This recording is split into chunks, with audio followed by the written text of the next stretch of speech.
documented creeps, I reside along the sinister, shadowy reaches of the eastern seaboard, my story unfolding amidst the oppressive humidity of Florida's sweltering embrace. I'd recently undertaken a harrowing migration, leaving behind the languid Georgia landscapes, my compass pointing towards the Sunshine State. The task at hand, to shepherd my boat to our newly acquired waterfront abode. But fate had an unsavory twist in store for me, for I possessed neither the conveyance nor the equipment necessary to ferry my vessel. No car with a tow hitch, no trailer to bear the burden, and so a seafaring expedition became my reluctant choice. As my wife labored on shore, tending to the task of relocating our earthly possessions, I bade my family farewell, kissed them amidst mixed sentiments, and embarked on this solitary voyage. None among them shared my enthusiasm for this peculiar odyssey, and I couldn't blame them. My vessel stocked with provisions, and gasping for the ghostly caress of the open sea, I cast off into the indigo abyss. The initial leg of the journey was as smooth as silk, granting me respite and much-needed slumber.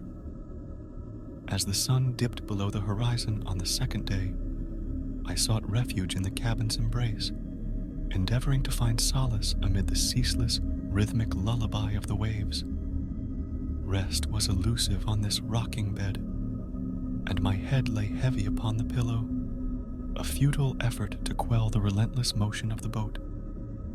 Then, as the night hung heavy around me, I was roused from my fitful slumber by an unsettling symphony.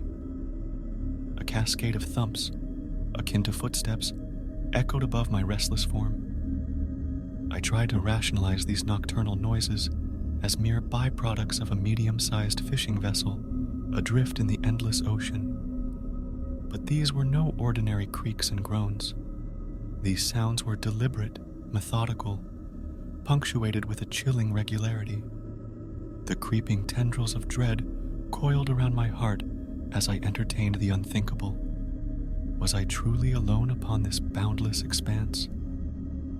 The darkness conspired with my paranoia, weaving tales of unseen intruders lurking on my vessel.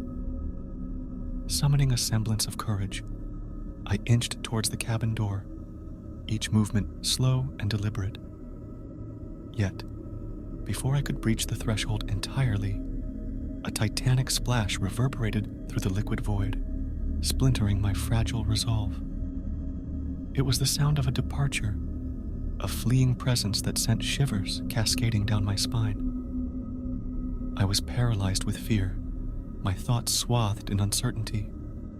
I had to confront this enigma, but first, I decided to distance myself from whatever or whomever may lurk in the watery depths. Hastily, I rushed to the cockpit, ignited the boat's engine, and propelled myself away from the source of my torment. Yet, a subtle, eerie bump resounded beneath my vessel, a ghostly encounter in the uncharted night. My eyes scoured the abyss, but I was blind in the encroaching darkness, and my thoughts spiraled into madness. I sailed for hours through that endless night, fueled by insomnia and paranoia, a mariner of madness. Exhaustion eventually conquered my vigilance, and I killed the engine, surrendering to the relentless pull of fatigue. I sought refuge in the cabin once more, though sleep remained elusive. I lay there in the embrace of solitude, every creak, every murmur, a haunting reminder of my isolation. Then, the thumps returned, louder, clearer, and more relentless. They were no mere maritime echoes. These were footsteps leading me down a perilous path. Panic clutched my heart as I contemplated the unthinkable. I could not remain cloistered, vulnerable, in the cabin's stifling grip. Summoning the vestiges of courage, I ventured outside once more, only to find emptiness and darkness. I convinced myself it was naught but the delusions of a fevered mind. Then I heard it. Breathing, not my own but another's. A foreign respiration, weaving its sinister song within the cabin's depths. My heart raced, but I masked my terror. Slowly, I stepped out into the cockpit, locking the cabin behind me. My eyes darted towards a small window, its veil drawn, a curtain swaying gently. In its folds I glimpsed an eye, a quarter of a face, an intruder. I feigned ignorance, suppressing my panic. Was it my son perhaps playing a cruel prank? The thought, though implausible, clung to my mind like a stubborn specter. For hours that stretched like eons, I endured the torment, fearing an imminent intrusion, a malevolent presence lurking just beyond my vision.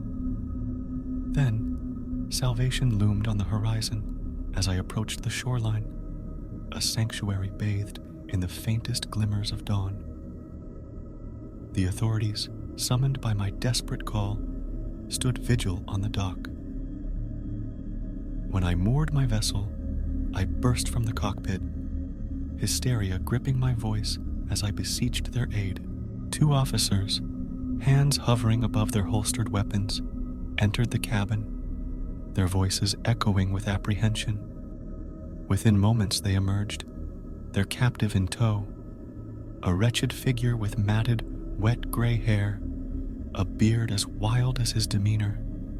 He was clad in tattered, waterlogged jeans and a gray shirt that clung to his emaciated frame. Handcuffed and defiant, he met my gaze and unleashed a chilling, guttural laugh. A vagabond, a deranged wanderer, the embodiment of methamphetamine-induced madness. The police interrogated him, but he offered no answers, no glimpse into his sinister intentions, or his unholy entry onto my vessel. As I ruminated on that night, a sinister realization washed over me. A shadowy specter had dwelt beneath my bed, lurking in the very heart of my terror. With exhaustion gnawing at my bones, I retreated to the cabin, collapsing into the abyss of sleep. When I awoke, the sun kissed the shores of my new home, and the nightmarish odyssey that had shadowed my soul was finally at an end. Thanks for joining us on this spine-tingling journey at Documented Creeps.